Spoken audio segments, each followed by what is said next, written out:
How you doing? Hey, Andy. How are you, sir?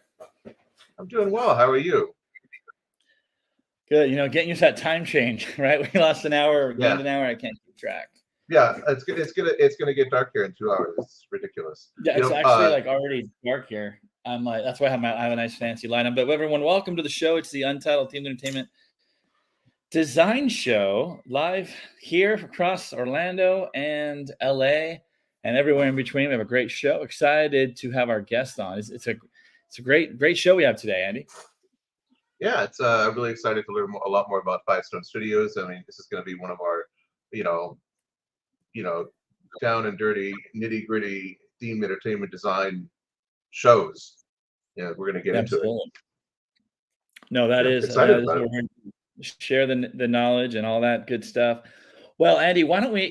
We have a full crew waiting in the green room. Why don't we dive into some of the news in the industry? It has been a little bit of a big. I guess it's been a couple weeks since we were live, so there's a few different news items out there. What do we want to talk about first? I think the biggest news is the Cedar Fair Six Flags merger.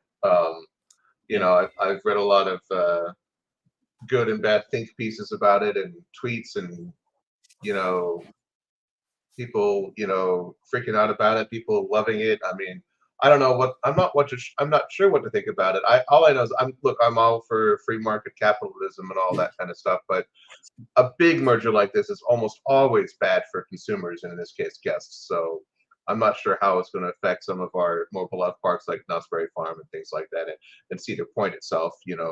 So I can't imagine that. I mean, I don't know. I mean, maybe some parks will close, maybe they won't. Maybe they'll do some big real estate deals to service their debts. Who knows what's going to happen? What do you think? yeah. I mean, it is interesting because like Six Flags went bankrupt. You know, not too long ago, right? It was like maybe 5, 6 years ago. Yeah. So now there's the merger. They don't play too much in the same markets, but I've been to.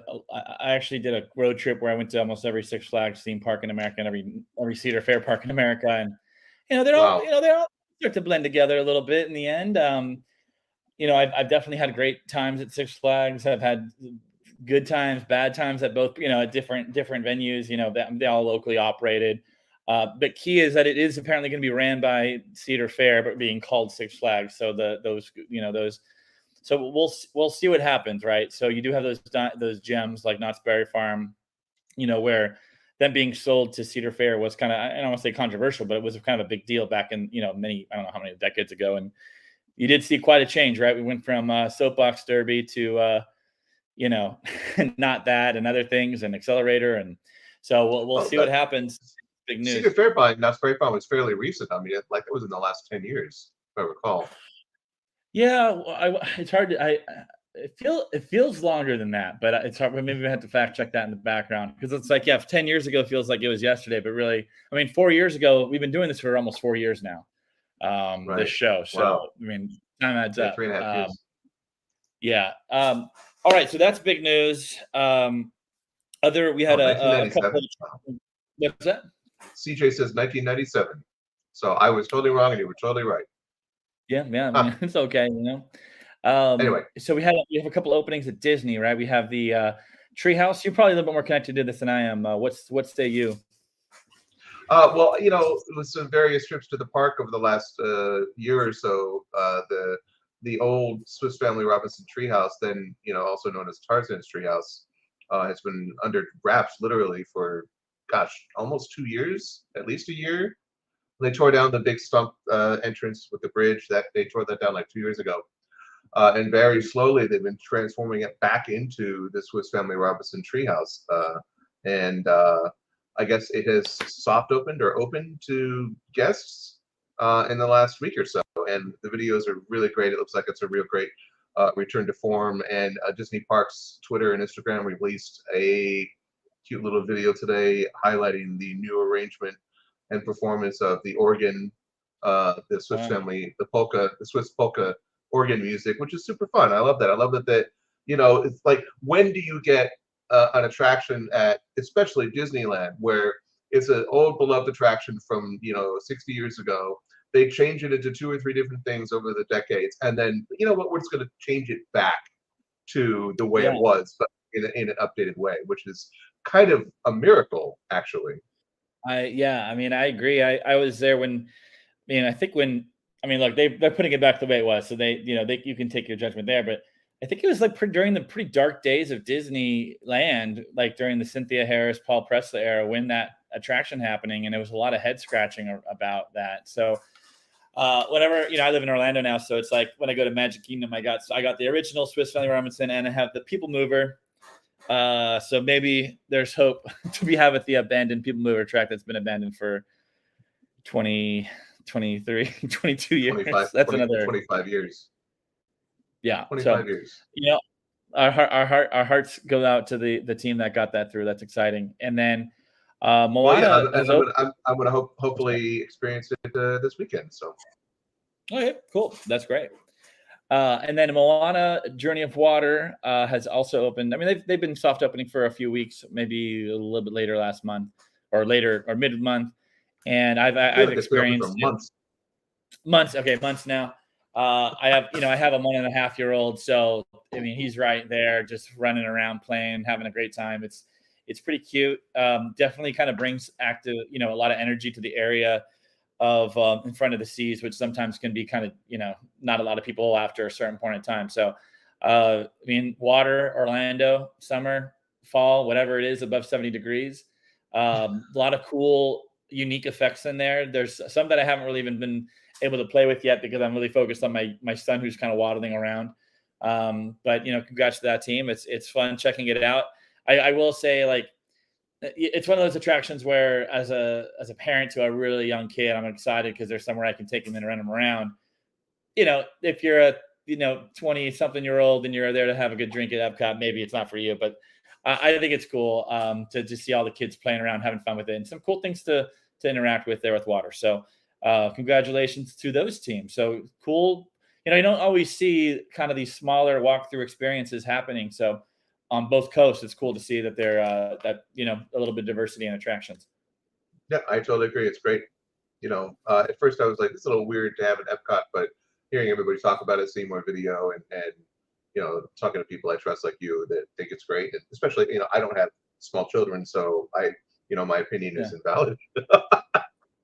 Yeah, well, that's kind of the thing, is knowing that I think that Disney's pretty inclusive of everyone as much as possible. Sometimes, hey, it's like the little Dumbo play area at Magic Kingdom. That's great for my son. Do I expect everyone to enjoy that? No, but those little play areas are much needed, and I kind of wish that they had one at every park, right, where you can just kind of set your kids, loose and have a good time. So congrats to all those teams. It's always great when attractions open up.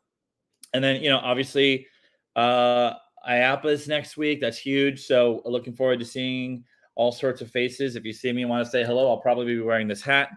Looking forward to seeing everybody. And Andy, I'll pour a drink out for you. Thank you. All right. Well, what do you think? Get to today's guest. All right, let's do it. Well, they need no introduction, but we will anyway. Andy, do you want to give it a little introduction? Sure. Well, we're very pleased to have the gang from Fivestone Studios here with us today. If you want to bring them on, we have Traylor Woodall, the founder and CEO. Traylor Woodall, of Fivestone Studios. Molly Piveral, Director of Strategic Partnerships. Justin Eslinger, Director of Innovation. And Kevin Harkness, Technical Director. Welcome to the show, everybody. Woohoo! It's great to be here. Thank you guys so much. Well, why don't we go around with you, Traylor, if you want to give us a little introduction to you and the company. Absolutely. Well, hey guys, Traylor Woodall. Thrilled to be here, honestly. And Fivestone, I'm the founder, chief bottle washer, I jokingly say. The company's been 16 years in existence. My background was in design, graphic design. Ended up working in the TV network side of things as an animator and motion designer until I left and started this company. Originally, Fivestone was supposed to be a kind of a motion graphics studio. But as life happens, you journey along and things happen. And we've now become a much different studio than I even expected. We're now an immersive media company. And so we do, we have a film division.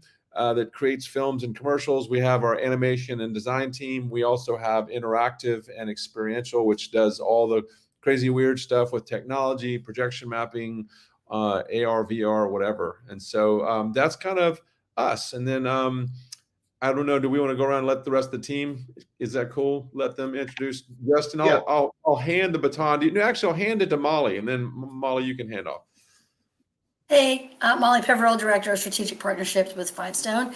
So yes, my background, 20 years in live entertainment at Disney, kind of moved out of the industry for a while. I worked in healthcare and education on many different levels, and it was actually the Themed Entertainment Association, a speaking event in New York that brought me back into this sector of work. So I've been back with Themed Entertainment since about 2017, and been on the creative side as a creative manager in an architecture engineering firm, and then worked in fabrication. And now I'm on the pixel side, which I couldn't be more excited about, and love everything about what we do here at Fivestone Studios. So it's great to be here, and it's great to be able to share our work. So I'm going to hand it over to Kevin Harkness. He's our technical director. So Kevin, take it away. Hi, I'm Kevin Harkness. I'm the technical director for Fivestone Studios. I've been with Fivestone for about 14 years now. Started out as an intern, and now I'm the lead 3D artist here. So I help lead and put together our pipeline for all of our biggest projects, from giant projection mapping to taking over Times Square for one of our projects we did for Kia, to even just small, simple, beautiful 3D product renders and things like that for video. So I wear a bunch of hats for the company. Sometimes I'll be on the box working on 3D, and other times I'll be a creative director on a project. But it's been a great experience with Fivestone. Justin? Hey everyone, I'm Justin Eslinger. I'm the Director of Innovation for Fivestone Studios. My background actually comes from film and cinematography, and I've worked in everything from games to museums to now themed entertainment. I've done stuff with for film, like doing like augmented reality, like trying to pre-visualize stuff for major motion pictures and like the Disney Plus series and stuff. And now for Fivestone, I am their like software architect, so I oversee all the different systems and lead all of our developers as far as like coming up with the final interactives and making sure that all of the bespoke systems are all playing together, and making sure that we have a very seamless and very like cohesive experience, something that the users can come home and have a story to tell about. That's great.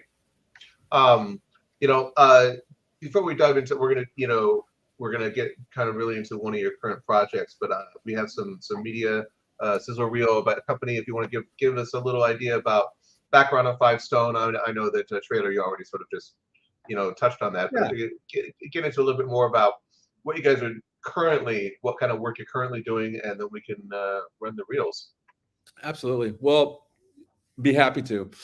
Yeah, so it's kind of like why are we here? Why are we in the themed entertainment space? And so I think, one, we love passionately anytime we can create immersive worlds. And I think in themed entertainment, that's the whole goal, is how do you transport visitors and people visiting the parks into these amazing places. So I think it's a wonderful playground to be in. Our background is what we're bringing to the table is this kind of integrated studio approach where we can come at it from a lot of different angles. We can shoot film, we can create traditional animation and media, but then we also have all the experiential side now where we can put it in crazy weird screen sizes and use lots of really bespoke software and technology. And so I think that's the thing that we're really passionate about. And we'll obviously be getting into some of these projects, but things that we're getting our toes dipping into the pool of is dark rides. And obviously there's location-based entertainment projects. We'll be talking more about escape games. We do a lot of still event work where we're doing large projection mapping projects for public spaces. And so I think that's a thing that we're very passionate about. Museum work. And then on the brand side, we do a lot of corporate headquarters and lobby experiences and retail experiences where there needs to be, we call it immersive storytelling. And so we do a lot of projects in that space. I think that's a good, I guess, broad picture, broad brush view of what Fivestone is doing. And we're just ecstatic to be here and talk about this particular set of projects. So cool. Awesome. Well, we're happy to have you here. Very cool. Does anybody want to tee up the sizzle reel? Yeah. Actually, I will. No, actually, Molly, you tee it up. Go for it. Well, we are excited to share with you our latest and greatest with Cosmic Crisis. We've had a long-standing relationship with the escape game. We have a couple other exciting parts of what happens. If you've been to an escape game, you'll know about that. If you haven't been, you should go. There is one on International Drive. So this is our latest edition. It is fabulous and beautiful, and you'll see kind of the story of what's happening, and we can talk about behind the scenes what happened in the making of that. We have a great relationship with our partners there, and Cosmic Crisis is really beautiful. You'll see a black hole. You might have to send someone out of the game. I don't know. You got to go play it. So let's show the reel. Let us show everything that we have created, and we can get into how this actually happened and what it takes to make something this spectacular. Thanks for greasing the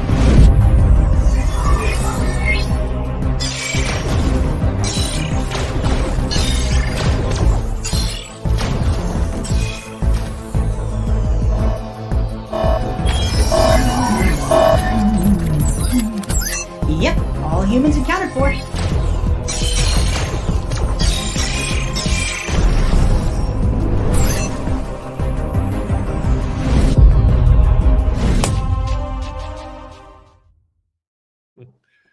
Sure, that leaves you guys wondering. I'll put a little story recap on this, and then we can hand it off to the team. But long story short is Cosmic Crisis is a new escape game that we are the digital content partners for with the escape game. They do all the physical storytelling. They come up with the amazing puzzles, and they are just masters at this.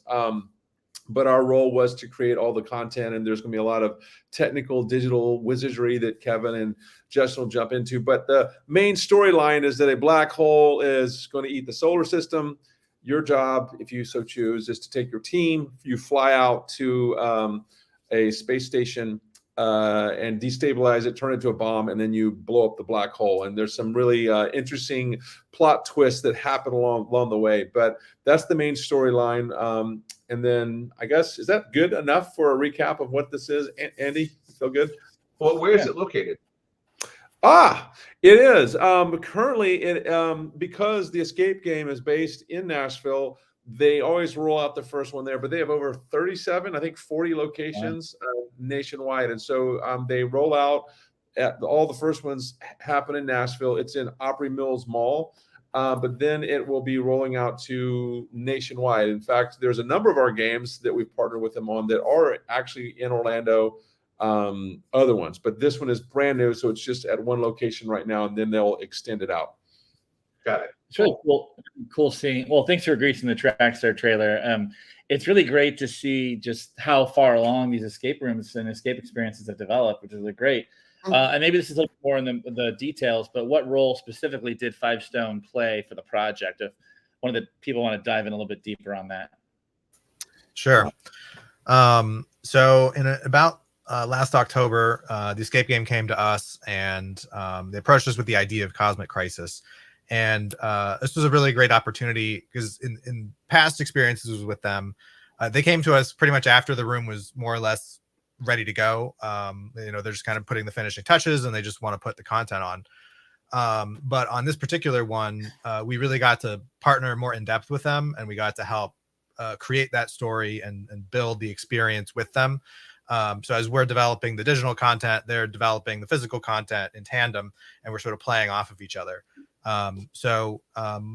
our ultimate role was to create all the digital content. We made all the interactive experiences that are on the screens. We did all the art direction for all of that. And we also did create a extra AI companion, which was also sort of a first for them. You have a companion that actually follows you through the game.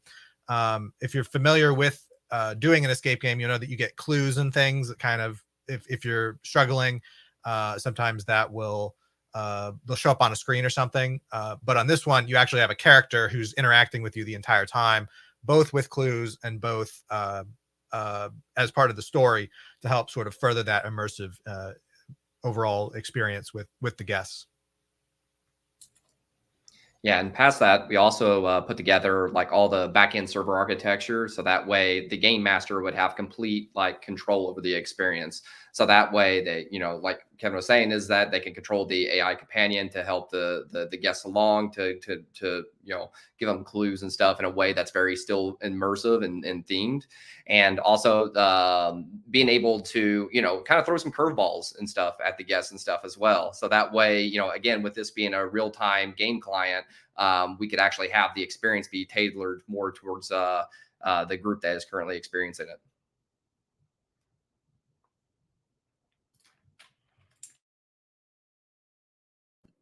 Awesome. Well, where do we lead to next? Are we ready to dive in a little bit on the tools that you use to collaborate amongst the design teams? I think that's great. Yeah, so I mean, for the most part, I mean, we use Figma for a lot of our design internally. It's just a great tool that we can use to like all jump into the same space and just kind of like, you know, hash out ideas and stuff.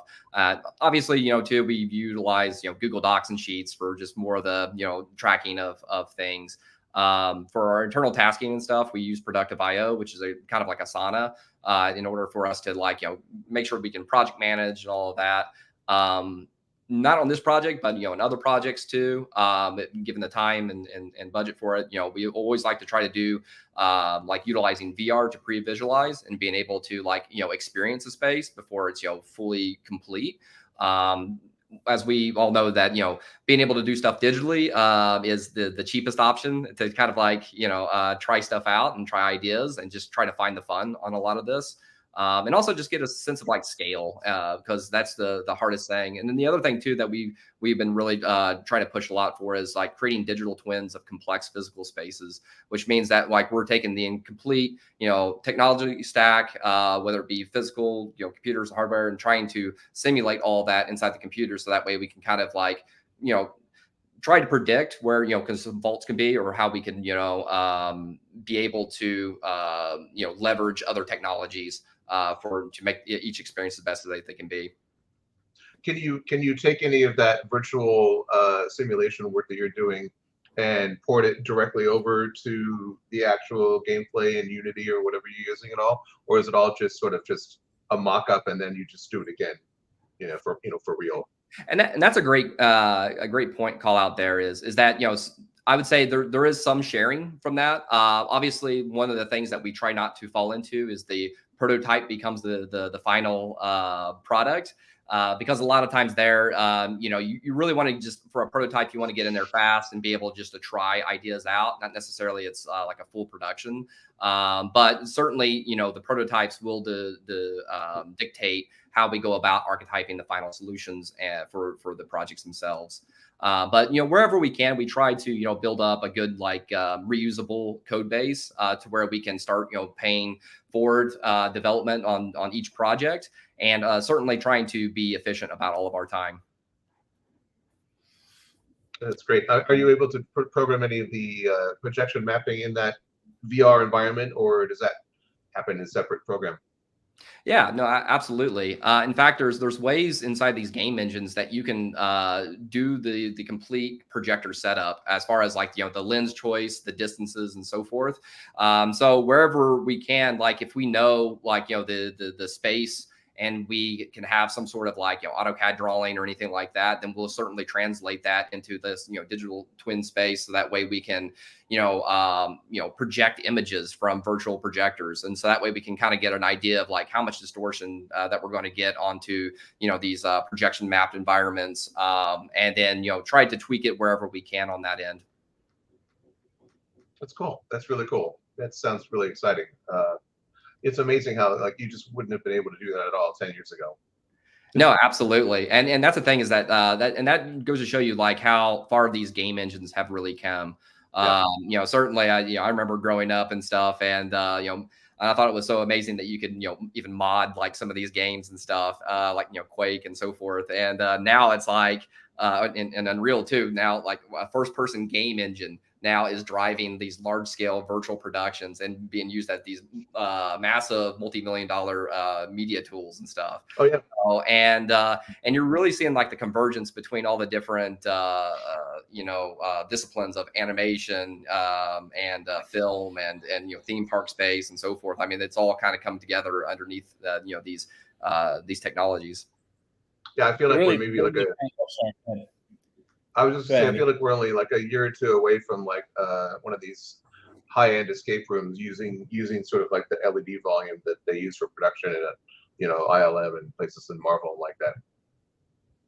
100%. I'd say in a lot of ways we're already getting there, and the fact that like LED prices or displays have gotten so much cheaper and really turnkey as far as just like being able to hang these things pretty much anywhere. So it's a really exciting time and that's where working with the escape games, they really are trying to push what it means to be an escape room. Now we even really call it that anymore, because I mean, just as much that they're putting into some of these experiences. I mean, it literally is like you're walking into like a movie. Right. Yeah, well, or like sorry, go ahead.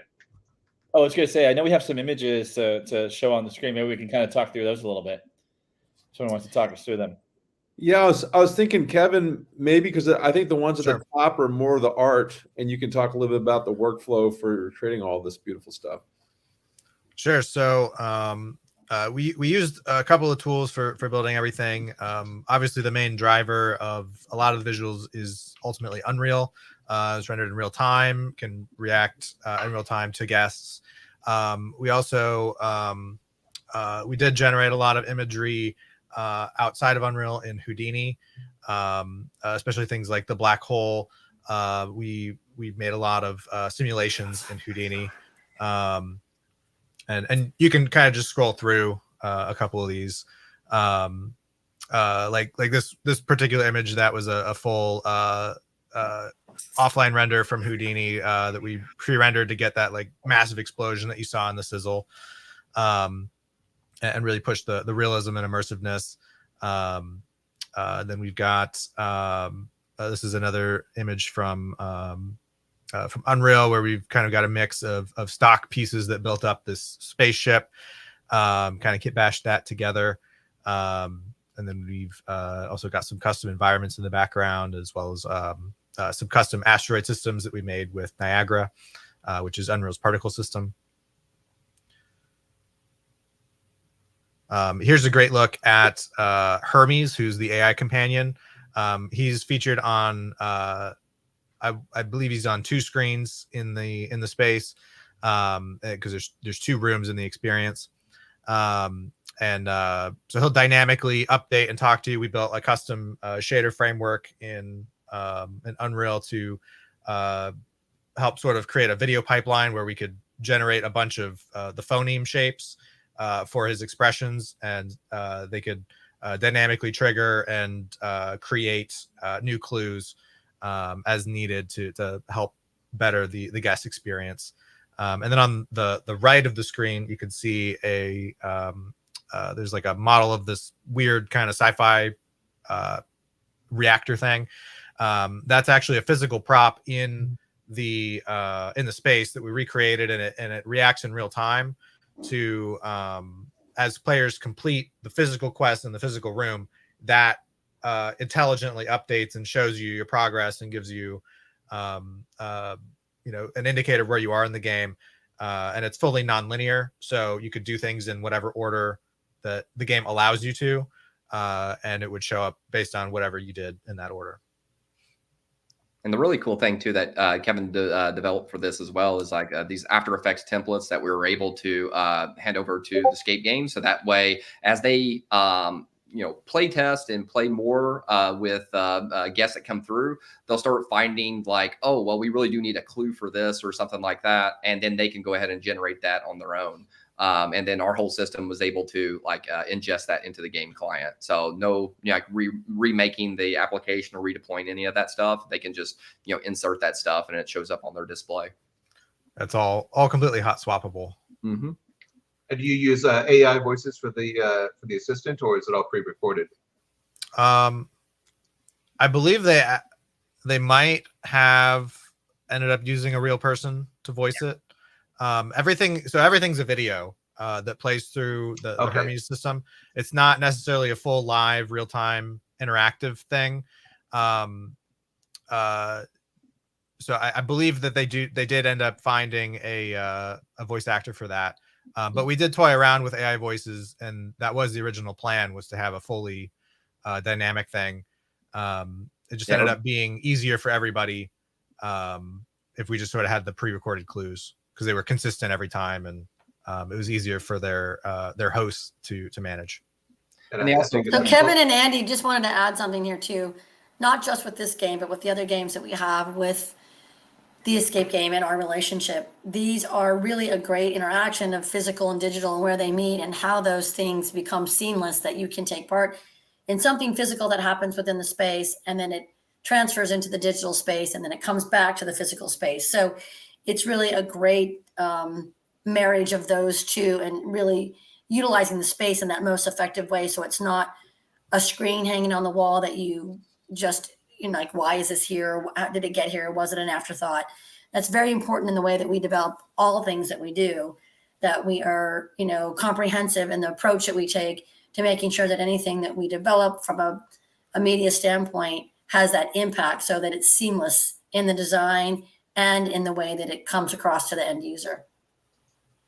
Yeah, it seems like it's all really, really well integrated. It seems like it's like not one of those puzzle rooms where it's just like this puzzle, then this puzzle, then this puzzle. It just seems like a really organic kind of problem solving experience, rather than just a linear puzzle game.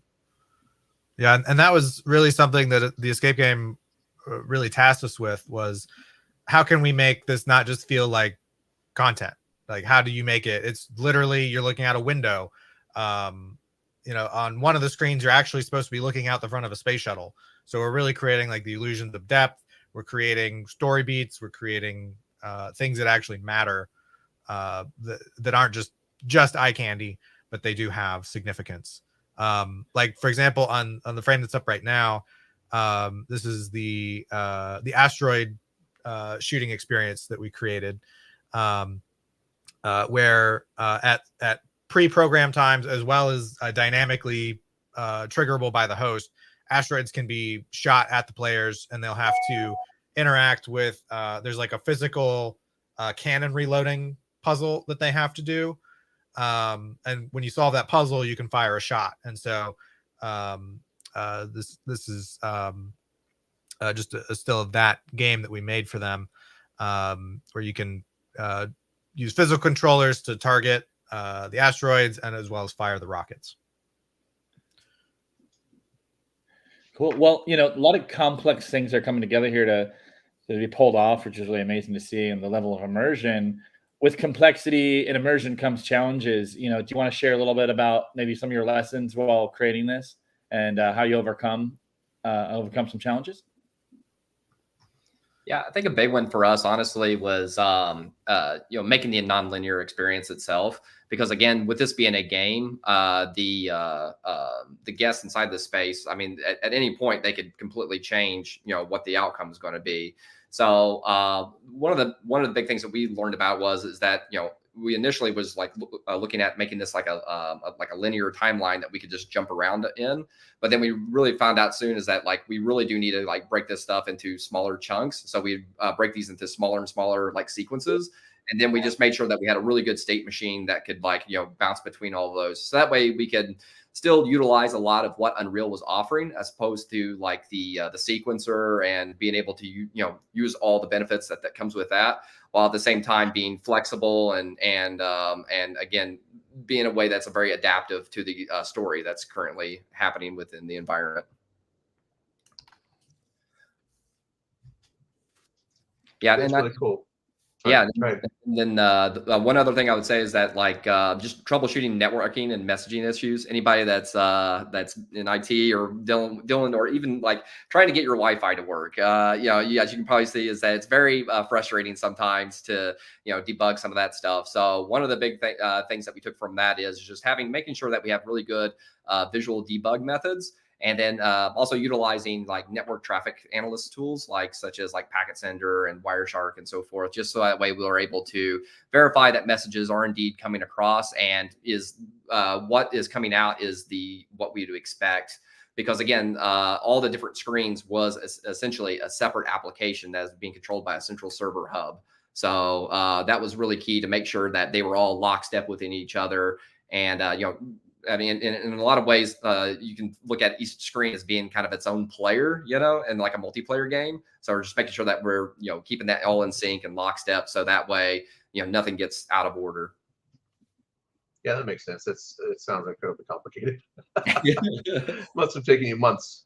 Yeah, I mean, it took some time to iron out, but the end result is really satisfying. Yeah, and this project took about a year from start to finish to work with them from concept to completion. So it was quite the long haul. Well, I mean, now that you've conquered this sort of new, like super bleeding edge kind of, sort of storytelling experience, what do you think? What's next after this? I'm sure you're already looking ahead to like, all right, we did this. Now what's next in this space?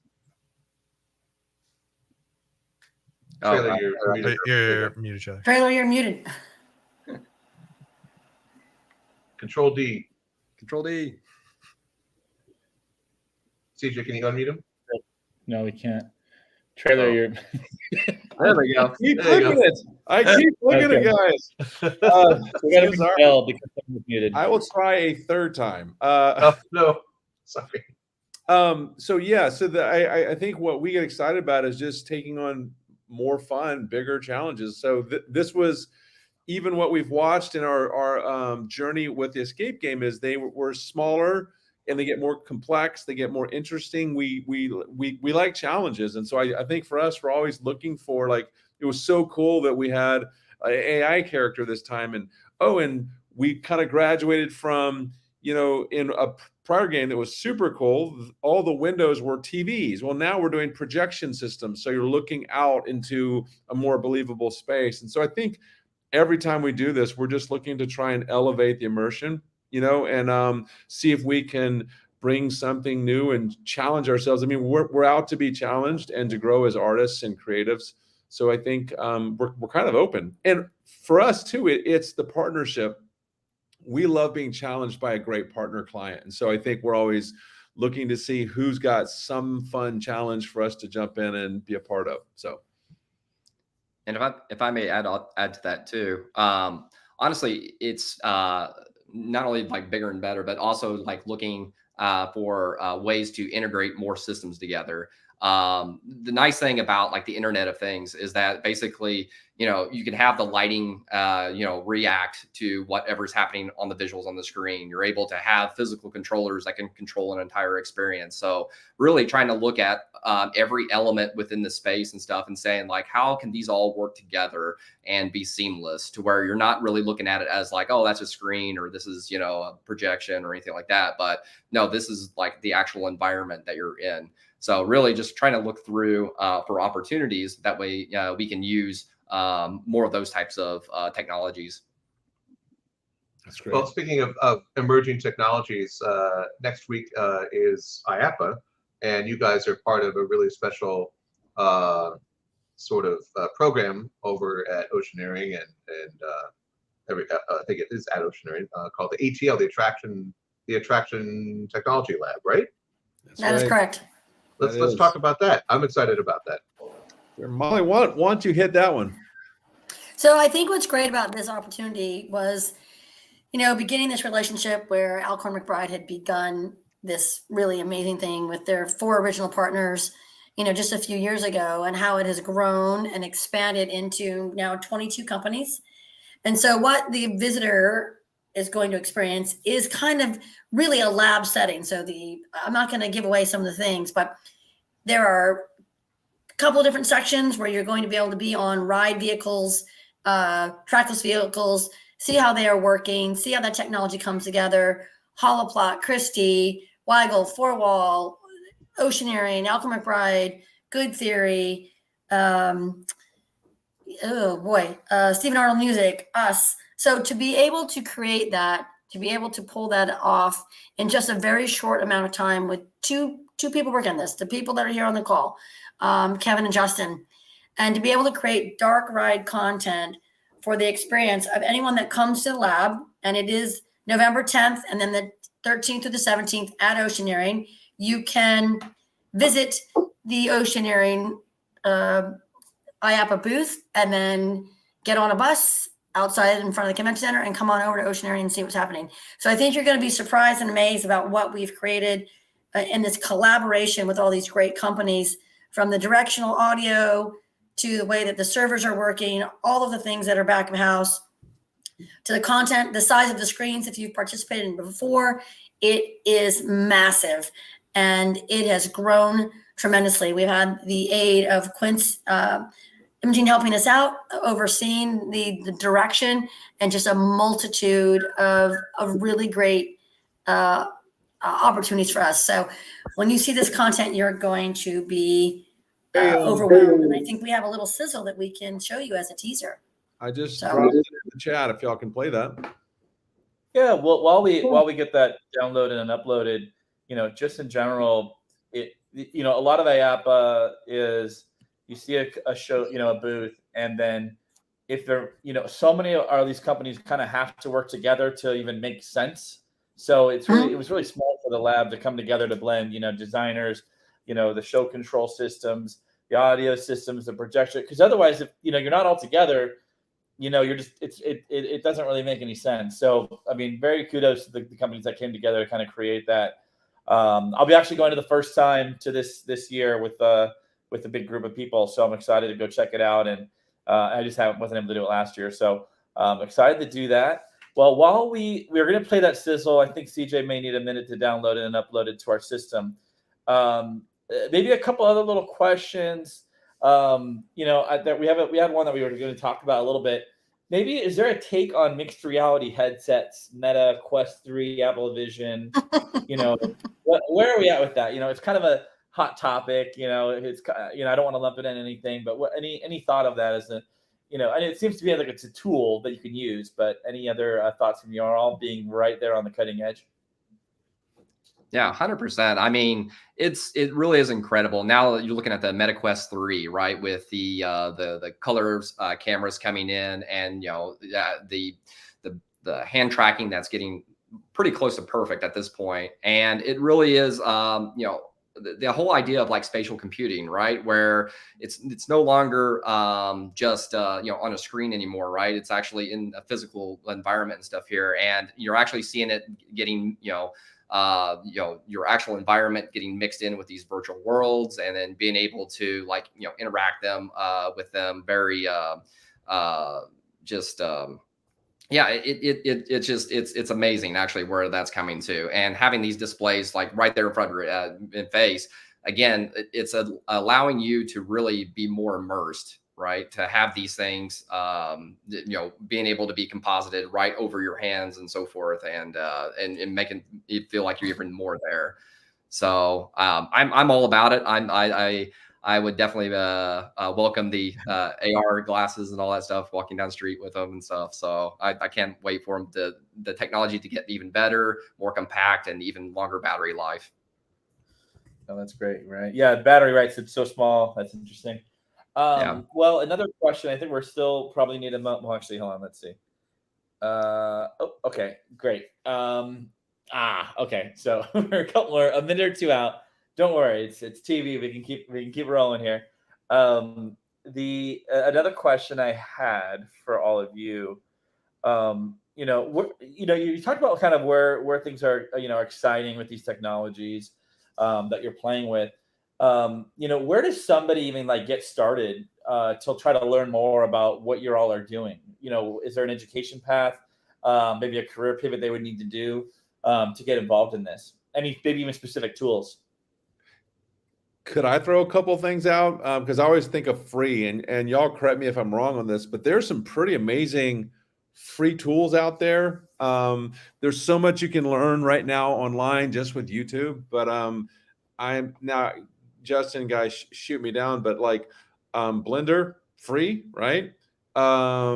Is Unreal free, to my knowledge? Yeah, you can use it. Jumping in $100,000 or however many now. Yeah. And even Unity is free as well. I mean, there is a lot of amazing tools out there, these game engines. So I mean, really, there's no excuse to get started today with designing 3D models or doing some visual effects work or compositing and stuff. And there's a host of really great video content available for free online. I remember back in the day when, on dial-up and stuff, pouring through different pages, trying to find the information from forums and stuff.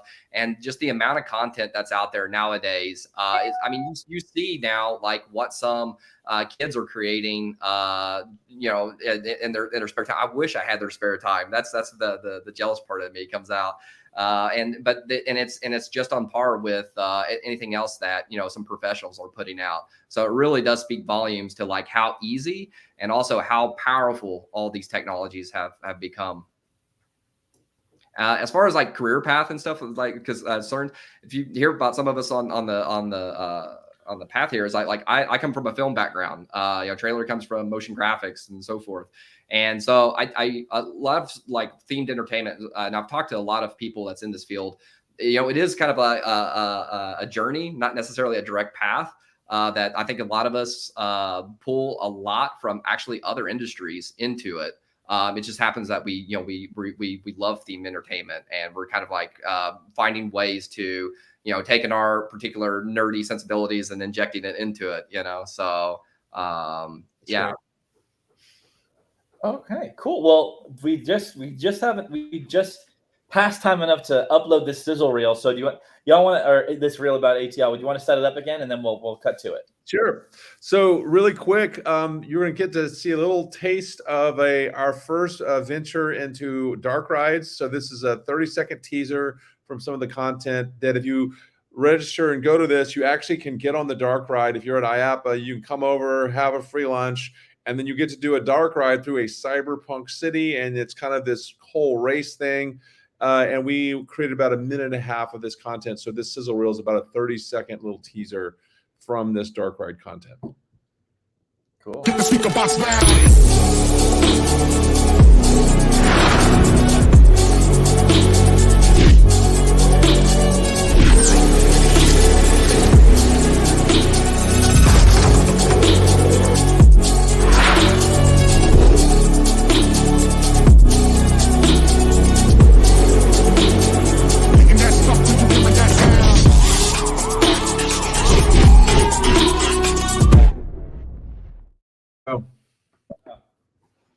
I mean, that's pretty incredible for like an experience that's going to be on the app. That's awesome. How far we've come. What technologies are going to be on display specifically this year that are new and innovative that don't exist in any attractions at all yet? I'll throw one thing. Now, I'm super excited about Holoplot. They're on the newer side of things, but the joke is I drown in about 6 inches of technology, but we've done a lot of things where there's directional sound, and it puts sound just kind of where you are. So you're just getting the sound and no one else has to hear it. But that is old technology. Holoplot's version of this, it like beams it right to you. And I'm probably saying it in a really bad way, but it keeps the fidelity, all the full sound. Whereas the older ways, it was a real tinny kind of, they did a lot of stuff to, I guess, keep it directional that really took away from the quality of it. Holoplot just is pretty phenomenal. So I'm excited to see what their technology is doing. That's something I'm personally excited about.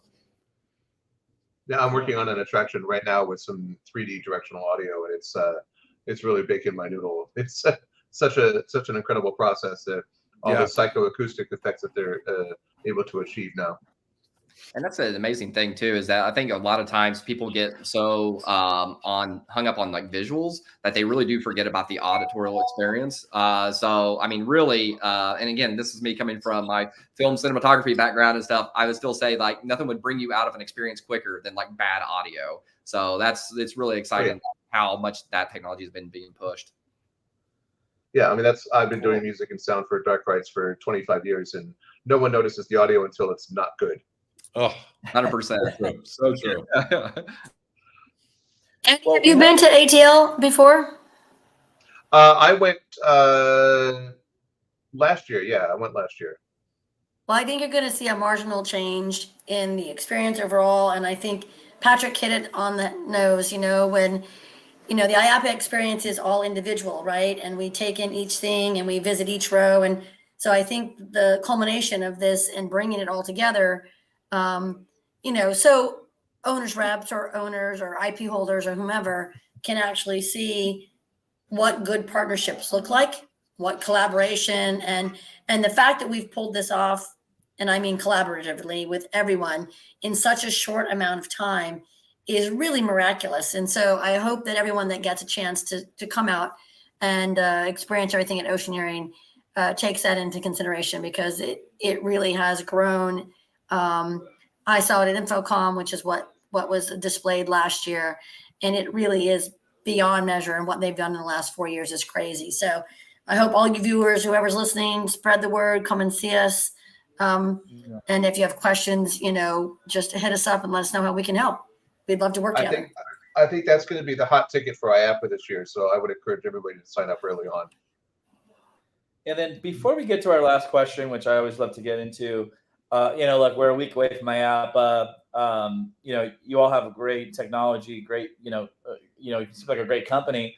Who's kind of your customer, and then how can they get in touch with you, your client, your partners? Like, what's the best way to get a hold of you and all that kind of good stuff? Love it. Plug. Yeah, really for us, the main people we want to work with are just awesome companies that want to make amazing stuff, and they understand their brand and they're willing to invest in it. You know what I mean? I think we're definitely not the tire kicker company that you want to just get the cheapest number. Don't call us, but we're definitely looking for partners that want to make something amazing together. And then obviously you can reach out to Molly, myself. We've got our website. We're on LinkedIn. Any of those avenues, the website's probably the safest way to get a hold of us, or if you've got Molly's information or mine. But we definitely love to make immersive media. So that can be in theme parks, it can be brand experiences, it can be events and live shows and entertainment. We're touching all those places. Cool. Awesome. Molly, anything to add? Just, as the pixie dust holder, or Well, I will say too, what's amazing about just the work that we do, and I joined Fivestone in May, and so I think what's amazing about everything that I've seen in the creation of looking historically at the content, just from the animation to the experiential to the live action, is the work that goes into it, the fidelity of everything that's produced. But I will also stand on our 5 stones at any given moment about what we do as a company. And I do think that the quality of our work speaks for itself. It is beautiful, and you should visit our website and you should check it out. But I also will say that we stand on the way that we take care of our clients. And I will say clients external, and I will say who we are internally to each other. So be able to stand on our 5 stones, excellence, generosity, bravery, vision, and honor is really what sets us apart in collaboration when you're working with us. And that's, Patrick, you've known me for a while. I speak authentically. So I am thrilled that we have that collaboration of internal and external, and that we take care of our people and we build kick butt stuff with great honor inside our facilities here with each other. So my 2 cents.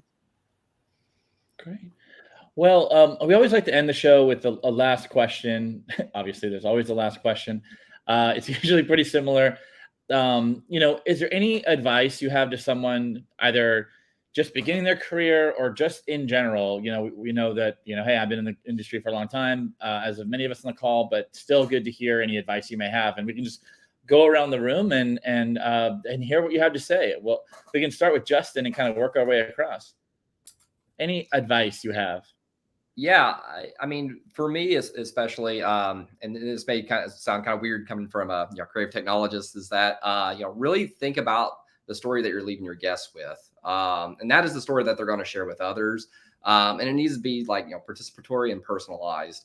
Once the user experience is really thought through, that's when you can really start working backwards and start adding the technology to support that experience.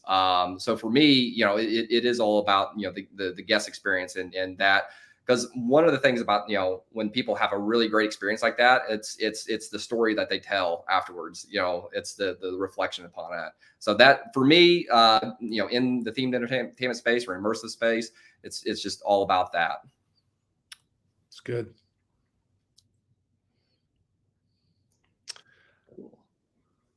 Traylor, you want to go on? Oh yeah, man. I'll do it. Yeah. So I do that. I get this question a lot. I speak to a lot of students, and honestly, that's one of my favorite things is to mentor and to give advice to help people break into the career into this career path. And my mom was always like, "What are you doing behind that computer doing art?" You know what I mean? And she thought you'll never make a living. And but one of the things I always tell students and people that are trying to break in is I've seen a lot of creatives who are super talented, but they're kind of stuck in a little box or in the room. And it's true now with online and Instagram and social media, you can get found.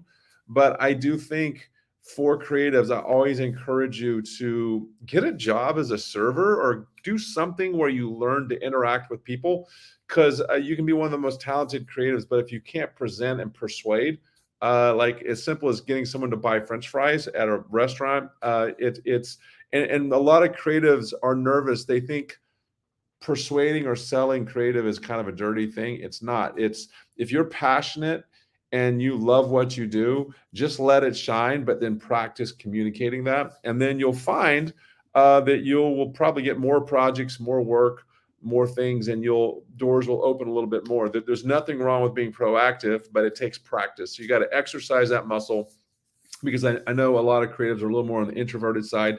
People don't believe this or not, but I am actually an introvert myself. So just wanted to share that as a tip. That's really good advice. I mean, I've been a creative professional for my entire adult life. And, I sort of came to the realization, about 10 or 15 years ago that like, really, I'm in client services and sales. Doing the actual job is the easiest part of my job.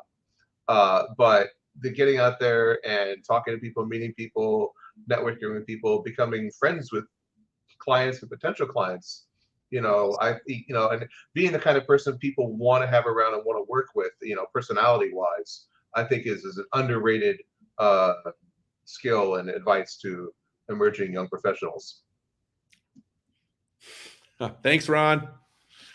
So I will go Molly. next. I will piggyback kind of on what Traylor said. So I have been all over this industry and outside of this industry. And, I would say not just joining this industry, but I know I speak to a lot of the next gen kids. I'm always up in a college student's grill about something, is not being afraid to talk to someone, to introduce yourself, share your portfolio. If you have a business card, hand it out. If you have a scannable code, make sure someone scans it. If you get someone's information, follow up with them. Make sure that you're making the connections where they need to be made. If you are introverted, as we spoke of, go to an event, maybe meet 3 to 5 people, and then leave that event. And then the next time, meet 3 to 5 people. But put yourself out there. Don't be afraid to talk to people. You don't know if the answer is going to be yes sometimes. We all assume it's going to be no, but you don't know until you ask, until you put yourself out there, until you're willing to share who you are with people, that someone might hire you because of that conversation. And that is something that has followed me all of my career, and I've been all over the place. So I think that those relationships and those ways of communicating and making sure that you're being heard and sharing who you are, and always keep up on your skills, particularly in this industry where technology is changing all the time.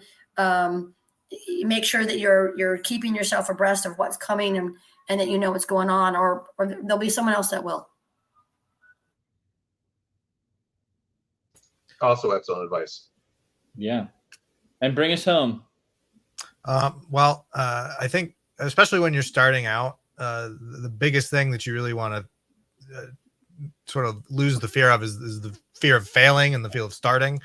Because the truth is, like, everybody fails and not every project is going to go well every single time.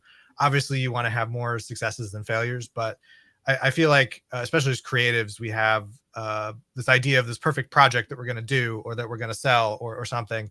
And you latch on to that perfection in your head, but then you start working on it. It doesn't quite go that way. And you either sort of stop or you procrastinate things, and it just never materializes, or maybe you never start at all. And so that's sort of the biggest thing that I've learned is, if you want to make cool stuff, just start making anything and you'll make cool stuff along the way.